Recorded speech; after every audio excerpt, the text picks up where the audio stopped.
আসসালামু আলাইকুম। অবিরাম বাংলার সংবাদে সবাইকে স্বাগত জানাচ্ছি। আমি নাইম ফাথম মুবিন। শুরুতে বিআরবি কেবলস সংবাদ শিরোনাম। জুলাই বিপ্লবের ঘোষণাপত্র নিয়ে বৃহস্পতিবার সর্বদলীয় বৈঠক।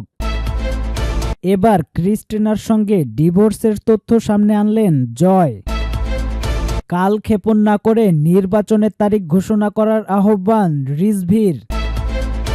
শেখ হাসিনার ভয়েস রেকর্ডিংয়ের সত্যতা যাচাইয়ের নির্দেশ, থাকছে বিস্তারিত প্রতিবেদন। হাসিনা উৎখাতে আমেরিকার কোনো ভূমিকা ছিল না, থাকছে বিস্তারিত প্রতিবেদন। জুলাই বিপ্লবের ঘোষণাপত্র নিয়ে বৃহস্পতিবার সর্বদলীয় বৈঠক।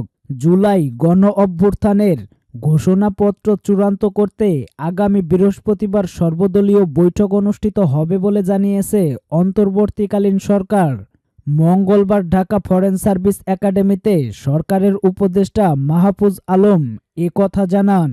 মিস আলম বলেন, খসড়া ঘোষণাপত্র নিয়ে রাজনৈতিক দলের সঙ্গে অনির্ধারিত আলোচনা হয়েছে। বিএনপি, জামায়াত, গণতন্ত্র মঞ্চ সহ রাজনৈতিক দল ও শ্রেণী পেশার সঙ্গে অনির্ধারিত আলোচনা হয়েছে।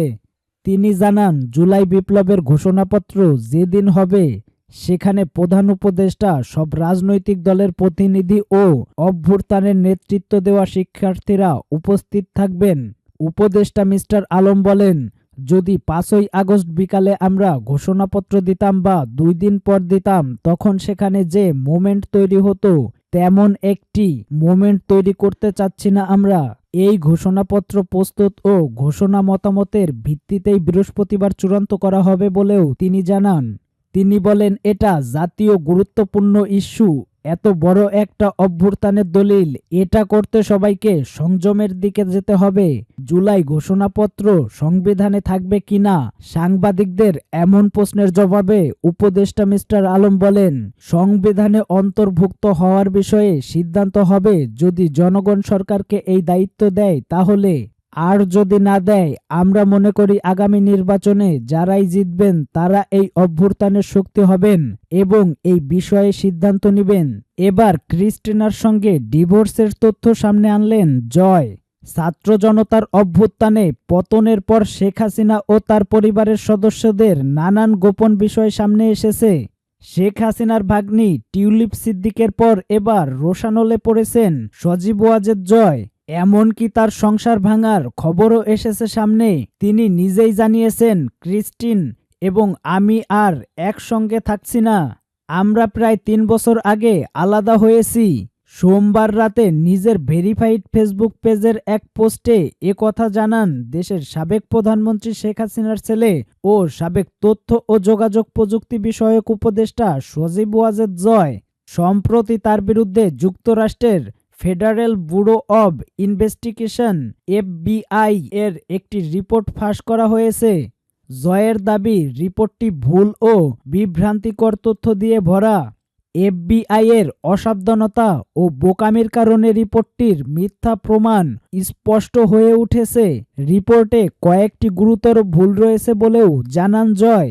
তদন্তে ম্যাসাচুসেট ও ভার্জিনিয়ার স্ত্রী ক্রিস্টিন এবং জয়ের ব্যাংক হিসাবে সন্দেহজনক ব্যাংক কার্যক্রমের তথ্য পাওয়া গেছে বলে উল্লেখ করা হয়েছে। সে তথ্যের ভুল ধরাতে গিয়ে জয় জানান, ক্রিস্টিন এবং আমি আর একসঙ্গে নেই, আমরা প্রায় 3 বছর আগে আলাদা হয়ে গেছি। কাল ক্ষেপণ না করে নির্বাচনের তারিখ ঘোষণা করার আহ্বান রিজভির। সংস্কারের নামে কাল ক্ষেপণ না করে দ্রুত জাতীয় নির্বাচনের তারিখ ঘোষণার জন্য অন্তর্বর্তী সরকারের প্রতি আহ্বান জানিয়েছেন বিএনপির জ্যেষ্ঠ যুগ্ম মহাসচিব রুহুল কবির রিজভী। মঙ্গলবার সকালে রাজশাহী মহানগর যুবদলের উদ্যোগে শীতবস্ত্র বিতরণকালে তিনি আহ্বান জানান। এ সময় রিজভী বলেন, সব ক্ষেত্রে প্রয়োজনীয় সংস্কার দরকার, কিন্তু সেটা নিয়ে বেশি দেরি করা উচিত হবে না। আমরা সংকটের পথে হাঁটছি, তাই দ্রুত নির্বাচনের তারিখ ঘোষণা করতে হবে। সুষ্ঠু নির্বাচনের মাধ্যমে জনপ্রতিনিধি নির্বাচিত করতে উদ্গ্রীব দেশের মানুষ। তিনি আরও বলেন, গণতন্ত্র আন্দোলনের সব দল অন্তর্বর্তী সরকারের প্রধান উপদেষ্টাকে সমর্থন করেছে। তিনি একজন গুণী মানুষ, তিনি বাংলাদেশের জন্য সম্মান বয়ে নিয়ে এসেছেন। কিন্তু তাকে কেউ বিভ্রান্তির মধ্যে ফেললে এটা মানুষের কাছে বড় প্রশ্ন হয়ে দাঁড়াবে। তাই দ্রুত নির্বাচনের তারিখ ঘোষণা করুন। শেখ হাসিনা বাংলাদেশকে পার্শ্ববর্তী দেশের কাছে ইজারা দিয়ে রেখেছিল বলে মন্তব্য করেন রুহুল কবির রিজভী। তিনি বলেন, এ দেশের ভালো মন্দ নির্ধারণের দায়িত্ব এ দেশের জনগণের। বাংলাদেশ কিভাবে চলবে সেটি নির্ধারণ করবে এ দেশের জনগণ, অন্য কোনো দেশ না। বাংলাদেশের নীতিমালা নির্ধারণ করবে এ দেশের জনগণ, অন্য কোনো দেশের নীতিমালা নির্ধারণ করতে দেবে না। শেখ হাসিনার ভয়েস রেকর্ডিংয়ের সত্যতা যাচাইয়ের নির্দেশ, থাকছে বিস্তারিত প্রতিবেদন। জুলাই গণ অভ্যুত্থানের সময় শেখ হাসিনা ও তার ঘনিষ্ঠ সহযোগীদের কিছু গুরুত্বপূর্ণ ভয়েস রেকর্ডিংয়ের সত্যতা যাচাই করতে বাংলাদেশ টেলিযোগাযোগ নিয়ন্ত্রণ কমিশন বিটিআরসি এবং পুলিশের অপরাধ তদন্ত বিভাগকে সিআইডির নির্দেশ দিয়েছেন আন্তর্জাতিক অপরাধ ট্রাইব্যুনাল। ট্রাইব্যুনালের প্রসিকিউটর তানভীর হাসান জোহা এই বিষয়ে আদালতে নির্দেশনা চেয়ে একটি আবেদন করেন। এরপর আদালত সিআইডি এবং বিটিআরসি কর্তৃপক্ষকে ভয়েস রেকর্ডিংয়ের সত্যতা যাচাই করার নির্দেশ দেন। আইসিটির চেয়ারম্যান বিচারপতি মোহাম্মদ গোলাম মোর্তজা মজুমদারের নেতৃত্বে ৩ সদস্যের বেঞ্চ আজ এই আদেশ দেন। বেঞ্চের অপর 2 বিচারপতি হলেন বিচারপতি মোহাম্মদ শফিউল আলম মাহমুদ এবং বিচারপতি এম মহিতুল হক আনাম চৌধুরী। এর আগে আদালতে প্রসিকিউটর তানভীর হাসান জোহা বলেন যে তারা বিভিন্ন উৎস থেকে শেখ হাসিনা এবং অন্যান্যদের কিছু গুরুত্বপূর্ণ ভয়েস রেকর্ডিং পেয়েছেন। এই ভয়েস রেকর্ডিংগুলো সত্যতা যাচাই করার জন্য সিআইডি এবং বিটিআরসি থেকে প্রযুক্তিগত সহায়তা প্রয়োজন এবং এর জন্য আদালতের নির্দেশ প্রয়োজন। হাসিনা উৎখাতে আমেরিকার কোনো ভূমিকা ছিল না, থাকছে বিস্তারিত প্রতিবেদন। শেখ হাসিনা সরকারের পতনের 5 মাস পেরিয়ে গেছে।